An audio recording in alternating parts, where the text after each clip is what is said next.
Welcome into Steelers Talk. I'm your host, Jack Sperry. First up on today's show, the New England Patriots may have just given the Pittsburgh Steelers a gift just before the start of the 2025 NFL season. Then we'll discuss Pittsburgh not considering a certain wide receiver target that some people want them to pursue. Then we'll get into Aaron Rodgers and why I believe he is the leader that this Steelers team needs heading into this season. And then we'll talk about Payton Wilson, the second-year linebacker out of NC State, and a lot of the hype coming out of training camp this year surrounding this young man. But before we get into today's content, make sure you guys get down there and let me know a hot take that you have on the Pittsburgh Steelers for this season down there in the comments section. Do you think this team will win the Super Bowl? Do you think they will win 3 games? Do you think, Payton Wilson becomes an all-pro? What's your hot take? Let me know what you guys think down there in the comments section. And I'm really looking forward to seeing what's some of the hot takes that you guys got heading into the year. So now today, the New England Patriots, surprisingly, I might add, cut safety Jabrill Peppers, who has been like a top 10 level safety in the league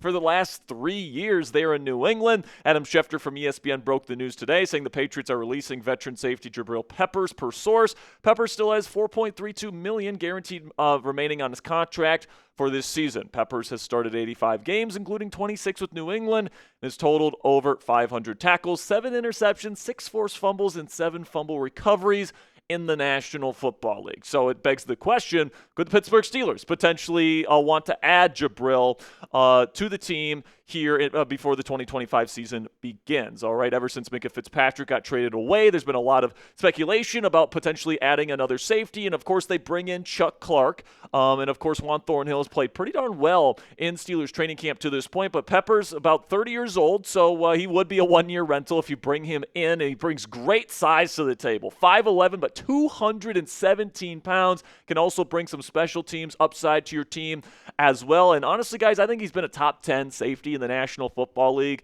over the past 3 seasons. Now, last year, he was arrested and put on the commissioner's exempt list because he was arrested for domestic violence and drug charges in October and was acquitted in January. So, last year didn't play a whole lot, but according to the reports on the ground there in New England, he was having a good camp in preseason, and the people on the ground, the reporters and such there on the beat in New England, are shocked that they moved on from him heading into the year here. You can take a look at his career PFF grades, and not that PFF grades are gospel or anything like that, but you guys can kind of see the progression that Peppers has had throughout his career. He was just kind of an okay safety for the first 5 years of his career, but then when he went to New England in 2022, really took his game to the next level and has graded over an 80 according to PFF grading over the last 2 seasons. That 2023 season, guys, he was one of the best safeties in the National Football League. And personally, guys, I had a lot of people reach out to me today on Twitter asking if the Steelers should bring him in and stuff like that.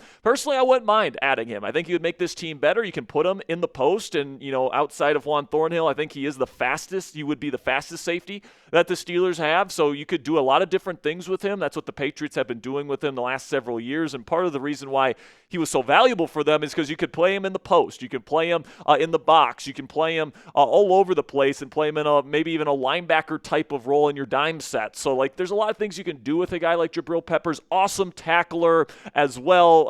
Obviously, like I mentioned, brings a lot of size to the table, but he also has a lot of speed for a guy of someone of his size.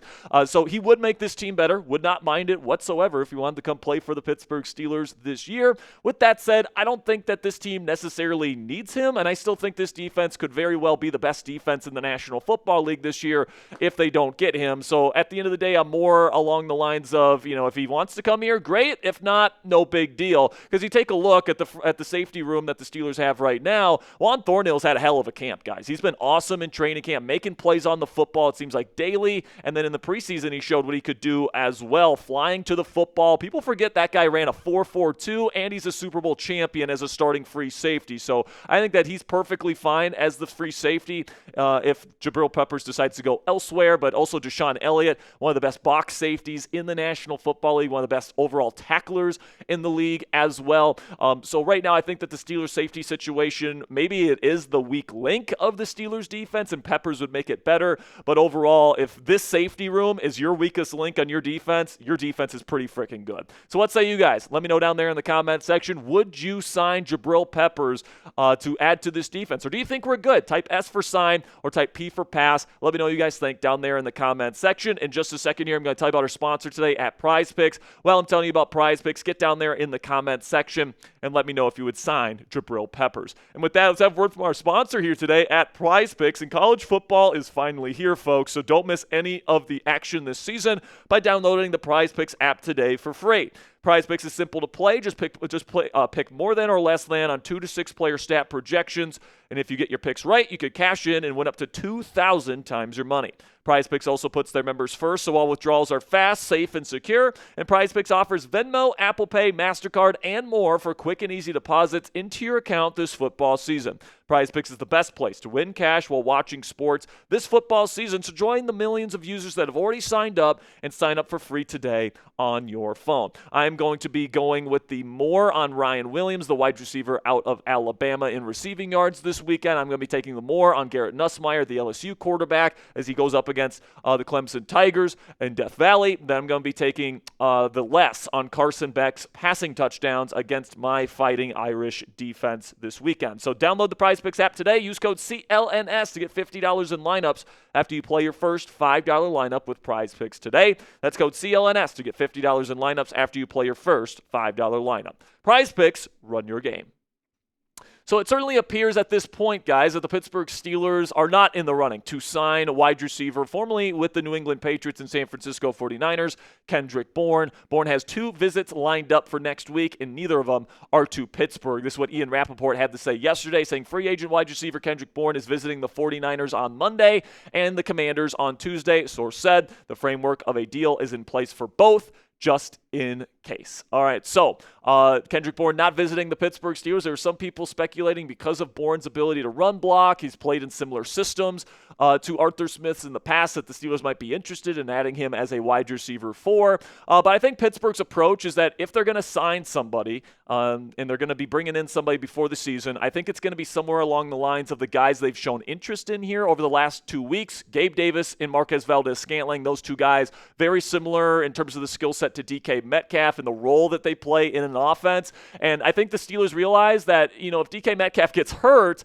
they need somebody that can play X. And, MVS, Gabe Davis would certainly fit that bill. But obviously MVS goes to San Francisco, and it seems Gabe Davis's knee is not in a good place right now. So if something comes up where it makes sense to bring somebody in as a backup X receiver, I think they would jump on that. But as we've talked about pretty extensively on the show here, I think the Steelers feel pretty good about Roman Wilson and Calvin Austin III in the roles that they play in this offense. The Steelers are pretty much doing with Roman Wilson right now what the Vikings are doing with J.J. McCarthy, and everyone thinks the Vikings are making the right move there by going with a quarterback that has zero proven track record on a win-now team. The Steelers are doing the exact same thing, right? Roman Wilson is somebody that this team drafted specifically to be their number 2 receiver of the future. They believe he's shown enough in these practices during the offseason, during training camp, and then, of course, during the preseason games to be able to be given this chance. And hey, if he doesn't show up at the beginning of the season, they can get aggressive and get a different veteran receiver to take that number 2 role for the rest of the season. But they want to see what Roman Wilson can do first before essentially benching him for a second season in his rookie contract. So that's where I think we're at right now, guys. If something comes up where you can get a backup X wide receiver, I think the Steelers will jump at that chance. But apparently Kendrick Bourne doesn't fit that bill for them. And speaking of athleticism, ability to run after the catch, separate down the field, I can see why the Steelers were not interested in him at this time. So make sure you guys click that thumbs up icon if you haven't already. If you are enjoying today's video here on Steelers Talk, we do our best to give you guys the best damn Steelers coverage that you can find here on YouTube, 100% free. So if you appreciate the work that we put in here, this is our second video that we are putting out today. Click that thumbs up icon to boost that YouTube algorithm and put our video in front of more Steelers fans like yourselves. All right, so now I want to shift over to quarterback Aaron Rodgers here and why I think he is the perfect leader for the Steelers offense and just team in general heading into this very monumental season for the future of this franchise, okay? And I think that what he brings accountability, all right? And this has been kind of brought up by multiple people. This week, The Athletic's Jeff Howe says that Aaron Rodgers is bringing a quote-unquote level of accountability to the Pittsburgh Steelers offense, according to a number of people inside the building. So apparently, he's doing a good job keeping people on task and making sure they're doing things the correct way. And then Pat McAfee show insider Mark Kaboly says that it said something similar on his podcast, the Mac and Kaboly podcast earlier this week, talking about Rodgers' leadership versus Russell Wilson's. He says, but to play devil's advocate, do you need somebody to come in and hold some people accountable? I mean, last year, you knew darn well you could do anything you wanted, and Russell Wilson would have, and God love him, put a positive spin on it. Now, if so-and-so is acting up and isn't doing his job, and old number 12 or number 8 or whatever he is points him out, maybe you need that. Pointing him out might not be a bad thing. And this is something that I have talked about on the show before. I haven't talked about it in a while, though, guys, but Russell Wilson's positivity is great when you're in training camp and you're getting to know each other. And, I have no bad words to say about Russ, all right? I think that for what he was last year, like, the Steelers made the right decision to bring him in on the veteran minimum and see what he could do. I think he had some good moments for this team last year. I still consider him a top 25 quarterback in the National Football League. But when things kind of hit the fan last year and George Pickens got hurt and all these different things and things were not going right on defense, he was still, we're good. We're going to go on a run. It's like, that's not what we want to hear right now. We want to hear we got to get this shit right. We don't want to hear that everything is good and everything's going to be grand from the starting quarterback. We want accountability from the people that aren't doing the right things. When George Pickens is acting out, we don't want Russell Wilson to say, oh yeah, he's great, he's doing everything just fine. No, we want somebody to hold these people accountable for their actions both on and off the field, and I think that's exactly what Aaron Rodgers brings to this Steelers culture. I mean, Rodgers obviously doesn't have a lot of time left in his NFL career. This might be his last shot to win a second Lombardi trophy, and he only has 1 year to get this thing right. So he's not going to be waiting around waiting for people to do it right. He's going to want and really demand people do things the right way all the time so that this team can be the best it can possibly be.